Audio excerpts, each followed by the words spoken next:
attorney. Is Bannon's indictment changing the advice that you're giving to your client? Well, it has to change the advice because of the great language DOJ used to indict Baker. It's clear that they're contemplating that it's not just the fact that Bannon was out of the White House for 3 years that made him so susceptible to indictment. It's also this fact that he did absolutely nothing to comply with the subpoena. As long as Meadows is in that same category, he's Meet the lone gun of the law.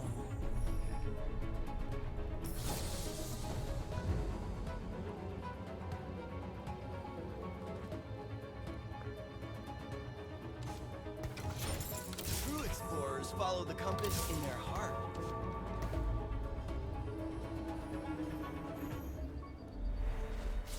Really emotional interview there with Harrison. So we asked the White House overnight if the president plans to raise the case of Kylie with President Xi. Possible comebacks are sort of my specialty. They regularly raise concerns about arbitrary detentions with Chinese officials. Still, broadly speaking, the White House is downplaying expectations for this first face-to-face meeting between the two leaders. Lindsay, Savannah. A lot going on. Kristen, thanks so much.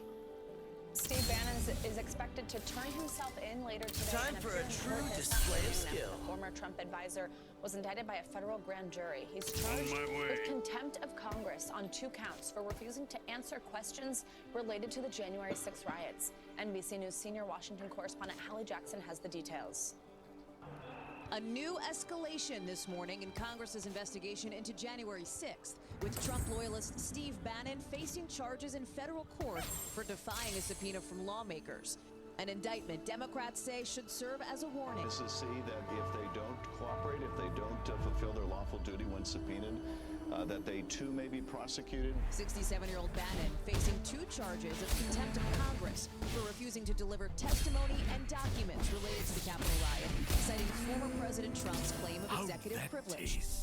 The committee zeroing in on an alleged conversation between Bannon and Mr. Trump on December 30th, 2020, in which they say Bannon urged the former president to plan for and focus his efforts on January 6th, along with comments Bannon made on his radio show the day before rioters descended on the Capitol. All hell is going to break loose tomorrow. The indictment unprecedented. Bannon, who left the White House in 2017, is the first person ever prosecuted for contempt of Congress when executive privilege was asserted. Mr. Trump slamming the prosecution of his former top aide in a new statement. And in newly released audio from this spring, Mr. Trump is heard defending the rioters who chanted "Hang Mike Pence" in an interview with an ABC reporter.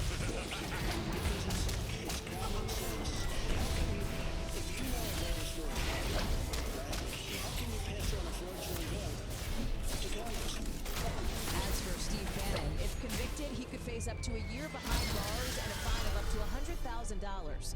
Bannon's one of more than 20 Trump associates who have been subpoenaed by the committee, including Mark Meadows, Mr. Trump's former chief of staff, who was at the White House on January 6th.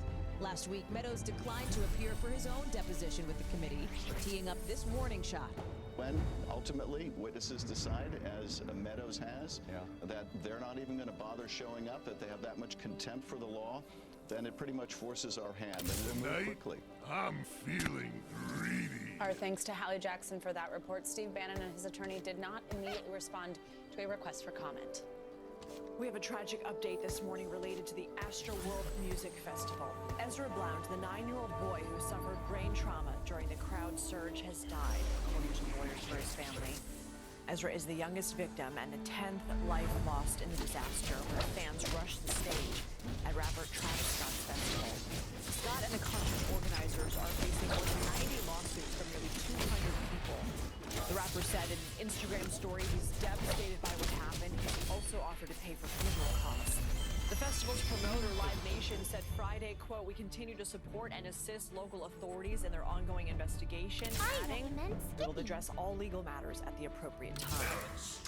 With the holidays right around the corner, many families are preparing in-person get-togethers, some for the first time since the pandemic began nearly 2 years ago. But many are also worried about how safe they'll be with talk of yet another possible surge on the way. NBC News correspondent Sam Brock is in Miami with the latest. Hey, Sam, good morning. Savannah, good morning. We know it is such an important time for families right now, and doctors say one thing is certain: a fifth wave this winter is not going to be worse than what we saw last year because we have a vaccine. But data increasingly showing something else becoming clear. Returning to sites like these to get your booster shot might be your best bet right now to stay safe this holiday season. Americans are flying right into the holidays, hoping to share hugs, not illness. COVID cases once again ticking up. We're going to see a post-holiday spike. There's no question about that. COVID infections now up double digits in 20 states. Hotspots ranging from the Northeast to the Great Lakes to the Southwest, making it hard to pin the latest jump on any one factor.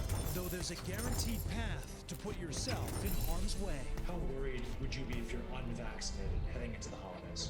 There is no doubt that if you are unvaccinated heading into the holidays with the patterns we see, you really do have a target on your back. Dr. Kavita Patel says unvaccinated younger Americans are still the primary driver of COVID nationwide, but a dip in vaccine effectiveness after 6 months is playing a role too.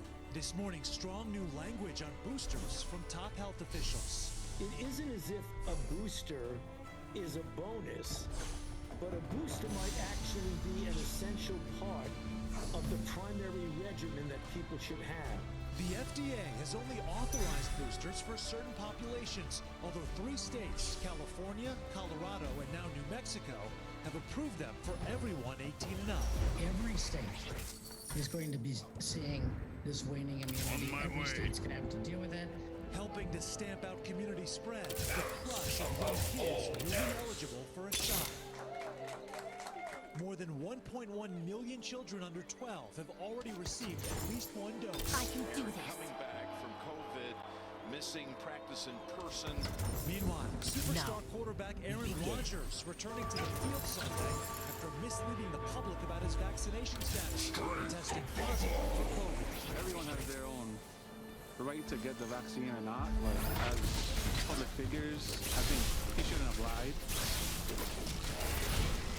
And back to that booster conversation, Pfizer has reapplied for authorization to the FDA again for boosters for everybody 18 and up this time instead of 16 and up like last time. The big difference here, guys, they are armed this time with a study of 10,000 people, with all the participants showing across age groups greater efficacy up to about that 95% level again in a matter of days, not weeks. Savannah, Lindsay, back to you. Sam Brock, thank you so much. Let's bring in Dr. Tina Carroll Scott now, who's the medical director of the South Miami Children's Clinic. So, doctor, going off of what Sam said, I mean, how bad do you see the winter surge getting, and do you anticipate the CDC will soon change their guidance on who's eligible for the booster? Have you met my flea? So, I think the Have you surge that we're met seeing in my many flea? states across the U.S. it is a cautionary tale that this pandemic is not yet over, even though it may seem like that in certain areas of the country where safety precautions have been relaxed. The combination of Delta and waning immunity have contributed to this. And although we are in a much better position than we were this time last year because of the vaccines, we still have millions of people who are unvaccinated, which includes many children, the youngest of whom are not even eligible to get vaccinated. So we do need to remain vigilant as we enter this holiday season with travel and indoor gatherings and continue to use all of the mitigation strategies that we've been using since the beginning of this pandemic. And the vaccines are Doctor, what keeping does that mean in terms of indoor gatherings? Because almost all of us are planning to see our families this year. Yeah. By my calculations, that we should feel much more comfortable celebrating the holidays this year with the vaccines on board. But there are ways to celebrate safely, even if some family members are partially vaccinated or unvaccinated. The ideal situation and the safest situation is obviously to have everyone fully vaccinated.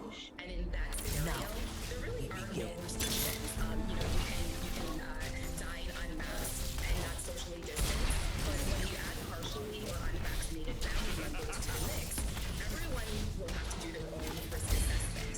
And this might include limiting the gathering to a smaller number of people if indoors, incorporating home antigen testing for family members in attendance, moving the gathering outdoors if you live in an area where the weather permits, and lastly, getting as many family members vaccinated who are currently eligible. We must get the unvaccinated vaccinated to truly get back to some type of normalcy. So, doctor, also as we talk about booster shots now, and we hear these reports that really the guidance likely is going to change at some point in terms of who is eligible, who should be getting that shot. When we put that in context with a potential winter surge, people getting together with their families indoors, if that guidance hasn't changed yet, I mean, do you think eventually kind of the definition of being fully vaccinated, you mentioned that that's better, that family members are fully vaccinated for getting together. I mean, is that going to change though somewhere during this period? Yes, I mean, that's my hope, that everyone who wants to get a booster, will be able to get one. But as I stated before, boosters are helpful because we know that immunity builds after 6 months of neutralizing antibodies. But boosters will not end this pandemic. Who's going to end this pandemic is getting the unvaccinated vaccinated. And we still have millions of people in this country who are still unvaccinated. And that needs to happen as quickly as possible for everyone who is currently eligible. Doctor, we're seeing numbers uptick in Eastern Europe. Some countries in Europe are going back into lockdown, at least for those who are unvaccinated. Do you think what's going on there is isolated, or should we all be taking note? True explorers follow the compass in their heart. Let's get what's happening in the UK with their surge should definitely be a warning for the US as we head into the winter months and people start gathering indoors. The UK, however, was slower in starting their vaccination program for teens, and that has been suggested as one of the reasons that their cases started rising again. And also they were slow with the adoption of boosters, even in the highest risk groups. And they've also relaxed or completely abandoned mitigation measures such as masking and social distancing. And on the flip side, we see countries like Spain and Portugal that actually have fared much better today, with 80% of their population fully vaccinated, respectively. So I think it's clear that we have to increase the vaccination rate in our own country considerably. All right, Dr. Tina Carroll Scott, thank you so much for joining us. Let's now get another check on your morning news now weather. Bill Cairns, we saw a clip from Green Bay. It looked like winter already. Yeah, really. I know, it's moving in. I mean, we're mid-November now. We're starting already looking like the long-term Time for a true forecast. display of skill. It is quickly approaching. The big storm that moved through the east is gone. Now we're focusing our attention on the next storm, and it's already moving into areas of southern British Columbia and all Pacific Northwest. Today is going to be a very windy and rainy day around Seattle. They've had a lot of rain lately, so for the mountainous areas, we are under a flash flood watch. About 5 million people total are included in this. And it's not just the rain. The winds are going to howl later today. We could see 50 to 60 mile per hour gusts, even all the way down towards sea level where Seattle is located. And in the mountains, it'll be even windier than that. So we'll probably show you some pictures of, those semis getting tipped over in the northern plains in the next couple of days as this big storm moves across the country. So flooding rain likely, mostly in the Olympics and the Cascades. That's the areas of yellow and reds there, 2 to 3 inches at least. And the highest of elevations, it is cold enough that we will get some snow out of this. So the ski lovers are loving that story around Jackson Hole and also in around Sun Valley areas outside of Boise. So let's take a look at the week ahead forecast. Here's today. It's a relatively quiet weather map with the exception of what's happening in the northwest. Just a little bit of snow left in areas like Hilltown south of Buffalo and also in northern portions of New England. It's going to remain kind of chilly today and tomorrow in the east, but then a big blow up all the way to the 70s in areas of Virginia once again. And then that next storm system with cold air behind it. That's what happens this time of year. You kind of get one blast of cold air, then another reinforcing one as we get closer to winter. And by the time we get to Thursday or Friday, that next chill will come down through the Great Lakes and be in the Northeast Friday into Saturday. So overall, guys, not a horrible week of weather for anyone doing any traveling around the country, with the exception of our friends in the Northwest. And hopefully they'll get through the event, but if they don't, we'll show you all the pictures and tell you the stories about it tomorrow. All right, Bill. Sounds good. Thank you, Bill. And coming up right here on Morning News Now, a little extra incentive for workers at some airlines to put in those crucial holiday hours. The hiring spree now underway, hoping to ensure clear skies through the busy holiday travel season. Plus, Queen Elizabeth out of the public eye again this weekend. Why she canceled another appearance.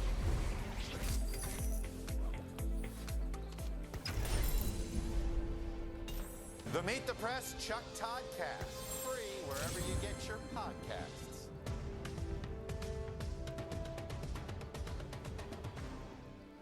News is more than a headline. This is gonna It tickle. informs, it inspires, and it still matters. To cover it, you have to be in it. And that's what we're gonna do. Every night, we take you to the front lines of the story, where it's actually happening. With NBC News journalists on the ground from all over the world, we cover what you need to know and bring your news feed to life.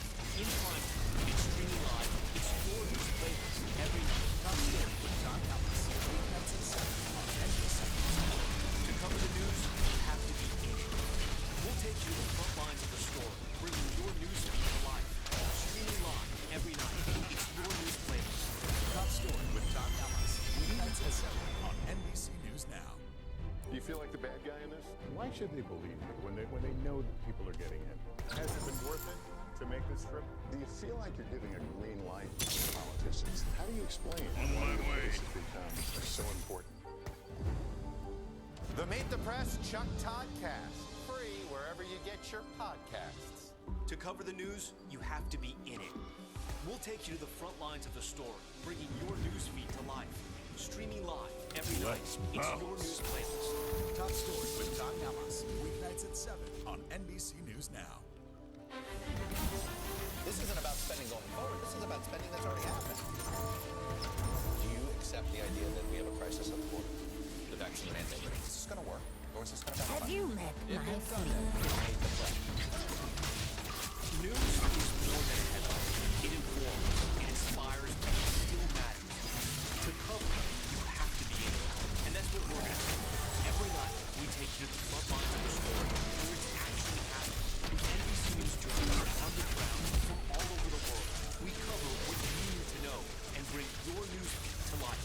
In prime time and streaming live, it's your news playlist every night. Top story with John Yamas. Weeknights at 7 on NBC News feeling Now. greedy. Why should they believe me when they know that people are getting in? I see things clearly. Do you feel like you're giving a green light to politicians? How do you explain why your case has become so important? The Meet the Press Chuck Toddcast, free wherever you get your podcasts. This isn't about spending going forward. This is about spending that's already happened. Do you accept the idea that we have a crisis at the border? The vaccine mandate. Is this going to work? Or is this going to backfire? If it's Sunday, It's Meet the Press. Fire has grown leaps and bounds. You see behind me is typical. How you doing? Pretty bad.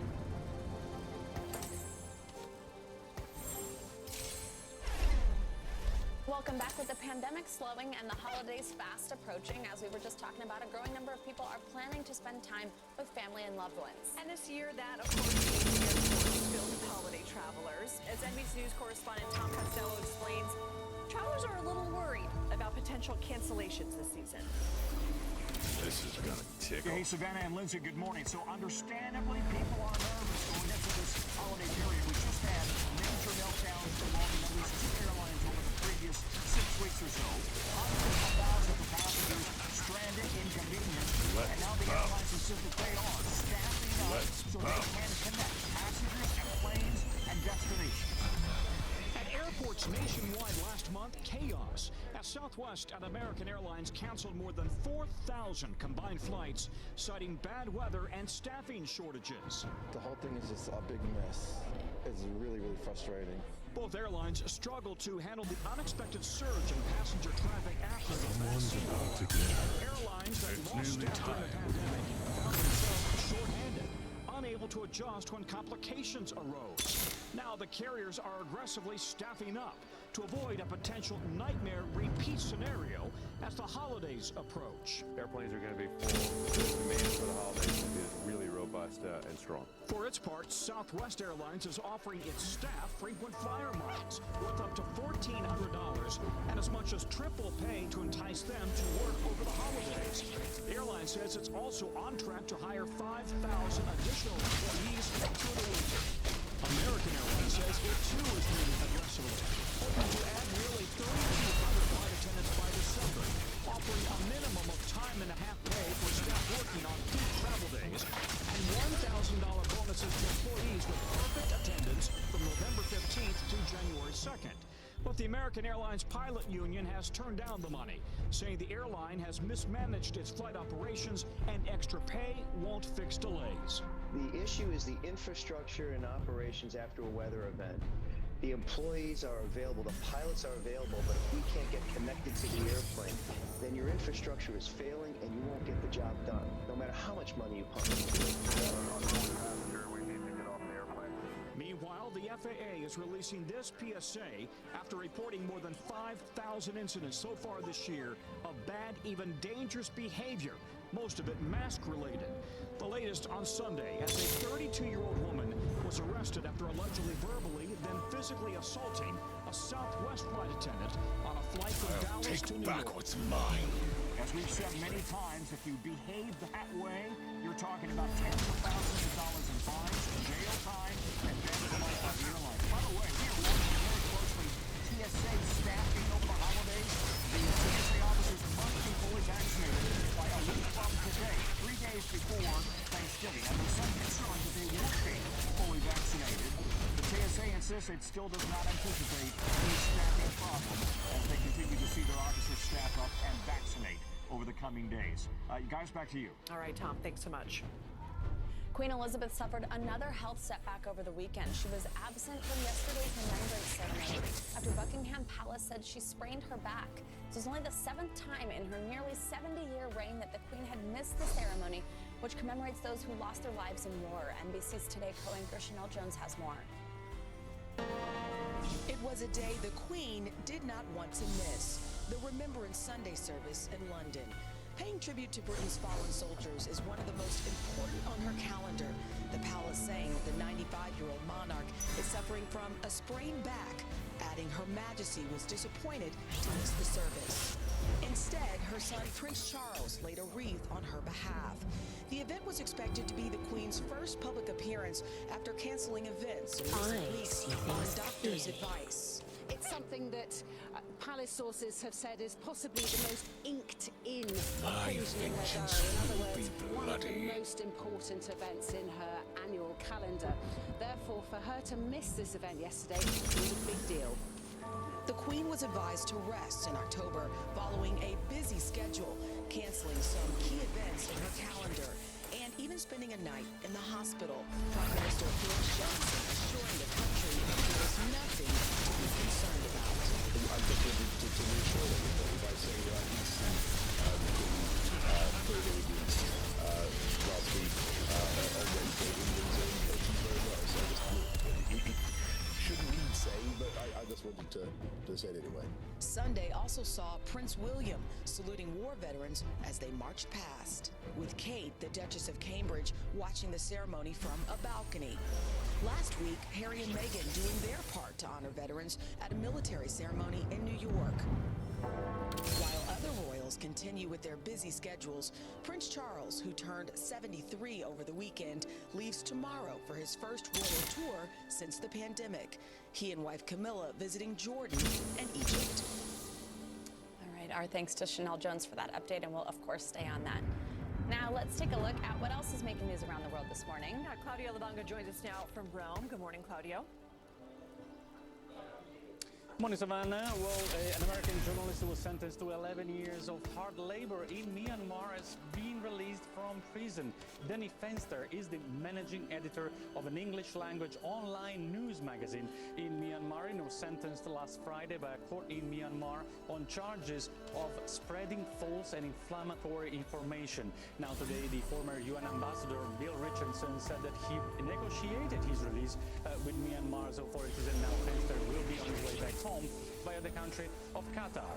Now let's move to Egypt, where heavy floods and heavy rain and flooding killed at least 3 people, but also forced countless scorpions out of their hiding places and into people's homes. Now the result was that more than 500 people were stung by the scorpions and had to be hospitalized. Now Egypt is home to one of the most dangerous scorpions in the world, called the fat-tail scorpion. The name is scary, but fortunately all the 502 people who got stung were given anti-venom doses and have been released from the hospital. And last but not least, the representatives from the almost 200 countries that attended the UN, the United Nations Climate Conference in Glasgow, finally came out with a draft on Saturday on how they plan to, or they pledge to, tackle climate change or limit the effects of climate change. But environmental activists say they were very disappointed by the fact that initial pledges like phasing out completely coal, for instance, was very in the final draft. Now, during the conference, the US and China finally agreed to cooperate in combating climate change. Of course, they are the world's two biggest polluters, but environmentalists say that it really was a major disappointment and a major missed opportunity, guys. Hey, Claudia Labonga from Rome Press, thank you so much. Much more to come on this hour of morning news now. The trial of Ghislaine Maxwell, the longtime confidant of Jeffrey Epstein, begins in just a few weeks. Now she's speaking out about her living conditions in a New York detention center. Plus, tensions in Cuba increasing with another round of anti-government protests planned for today. We're bringing the state of play across the island nation up next.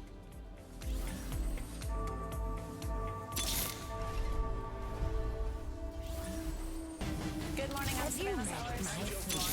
Another giant leap for mankind.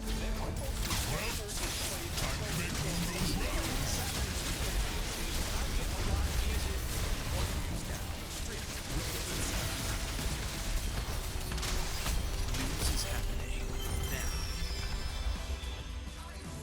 Look at what's making headlines around the world. Right now on Morning News Now. Tonight, the major announcement of the COVID vaccine. And this is a significant moment. Your news, whenever it happens, wherever you are, it's here now.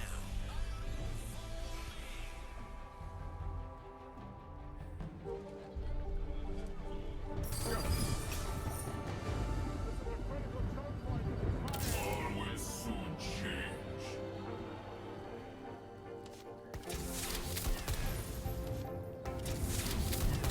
And good evening from New Orleans. Nice to spend some time.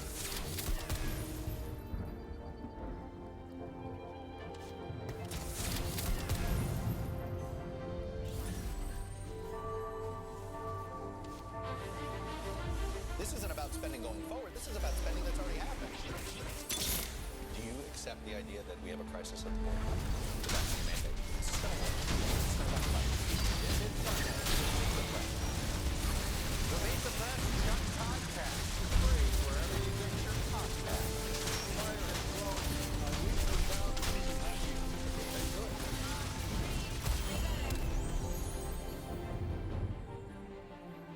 Sometimes the news can be difficult and overwhelming for kids to understand. Will coronavirus come back next year? So to help make sense of it all, we've created a newscast just for them. And you know a lot. We hope your family will watch Nightly News Kids Edition.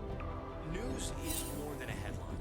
It informs, it inspires, and it still matters. To cover it, you have to be in it. And that's what we're going to do. Every night, we take you to the front lines of the story, where it's actually happening. With NBC News journalists on the ground from all over the world, we cover what you need to know and bring your newsfeed to life. In prime time and streaming live, it's your news playlist every night. Top Story with Tom Llamas, weeknights at 7 on NBC News Now. Still to come on the Channel 2 News. Well, the waters are certainly receding now. Still too close to the after all reporting from ground zero. It's being referred to. It is, in fact, a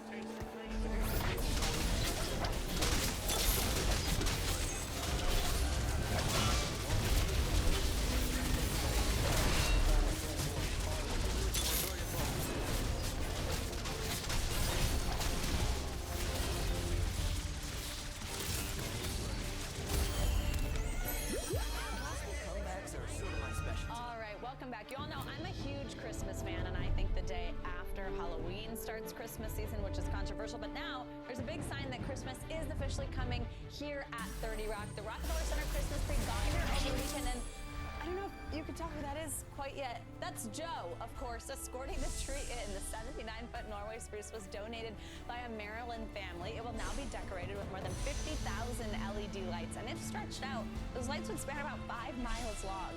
The Rockefeller Center tree lighting ceremony will take place, there he is, will take place on December 1st, and you can catch it on NBC, and it is hilarious to me how much Joe looked like he was enjoying himself driving. He went all in. Let's didn't he? bounce. Look at his seasoned bomber. I love it. So good. He must love love it as much as you do. I'm not sure about that, but this gave me some faith. All right, switching gears here. Ghislaine Maxwell, the former socialite and confidant of disgraced financier Jeffrey Epstein, is speaking out about the conditions she says she's facing in solitary confinement just 2 weeks before her sex trafficking trial begins. NBC News correspondent Stephanie Goff joins us now. Good morning, Stephanie. Hey, Lindsay, good morning to you. You know, Ghislaine Maxwell was arrested over a year ago. She's been in custody that full time. She's sharing some pretty bold details about what life is like for her. Her trial starts in just a couple of weeks. She'll be in court today for a free trial here.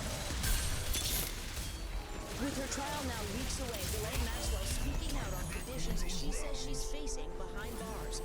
The longtime confidant of Jeffrey Epstein, who has been in solitary confinement at New York's Metropolitan Detention Center for more than a year, telling the Mail on Sunday, "I have not had a nutritious meal in all that time.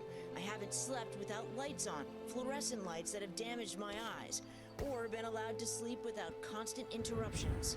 Have a look at what's happening for the first time in history. The British socialite, who prosecutors say played a key role in Epstein's alleged Someone's sex about to trafficking, get claiming she feels weak and frail. "I have no stamina. I am tired. I don't even have shoes which fit properly." Maxwell adding, "I used to be every day, but I stopped because of the completely damage close and scary." Maxwell's trial starts in 2 weeks, and she'll face charges of sex trafficking as well as conspiracy to entice and transport minors. Maxwell has pleaded not guilty to all counts. In 2019, one of Jeffrey Epstein's accusers, Virginia Roberts Jr., told Savannah about the relationship she witnessed between Epstein and Maxwell. So I followed Keelan up those stairs, through Jeffrey's bedroom and into a bathroom, and there's this man laying naked on a green massage table in the middle of the room. That's the first time you laid eyes on Jeffrey Epstein. It's the very first time. And they looked at each other, and I called to Cheshire Catherine because he smiled and nodded as in like approval. In the past, Maxwell has called Truthfully a liar and has not responded directly to the allegations made in that interview. This month, Maxwell has made multiple trips to court, including a pre-trial hearing when a judge ruled her accusers can be referred to as innocent, despite her defense team arguing the term could bias the jury. That jury will start to take shape. The selection process begins tomorrow. The Manhattan Detention Center did not get back to our request for comment, but that is their policy. Jurors will be questioned over the next few days by both sides in this effort to actually place a jury selection. It should last a couple of weeks, and then the main trial will begin. Ghislaine Maxwell faces up to 80 years in prison. All right, Stephanie, thank you. And coming up, more royal drama is New York City, but it's not the further about the now former Japanese princess. The one who's looking for quieter new beginnings stateside.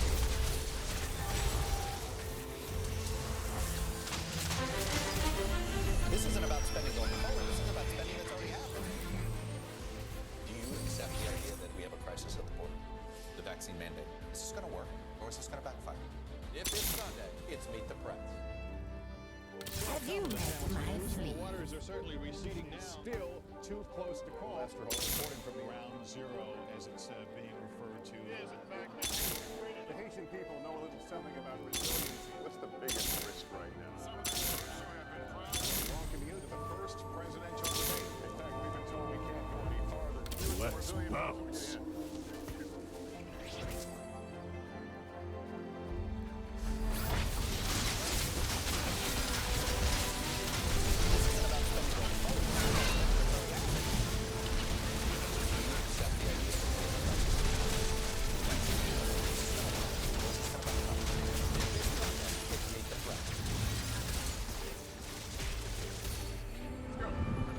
Inferior constructs.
idea that we have a crisis at the border?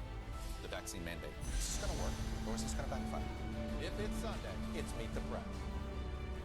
To cover the news, you have to be in it. We'll take you to the front lines of the story, bringing your news feed to life. Streaming live every night. It's your news playlist. Top Story with Tom Llamas. Weeknights at 7 on NBC News Now. Sometimes the news can be difficult and overwhelming for kids to understand. Will coronavirus come back next year? So to help make sense of it all, we've created a newscast just for them. Man, you know a lot. We hope your family will watch Nightly News Kids Edition. To cover the news, you have to be in it. We'll take you to the front lines of the story, bringing your news feed to life. Streaming live every night. It's your news playlist. Top Story with Tom Llamas. Weeknights at 7 on NBC News Now.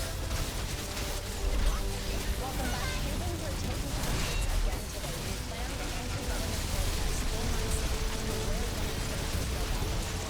Opposition groups are calling for greater political freedoms and the release of hundreds of activists who were jailed in those last rounds of protests. Authorities have banned today's march amid a widespread crackdown on dissent. NBC News Now anchor Morgan Radford joins us now with more on this story. Hi, Morgan. Good morning.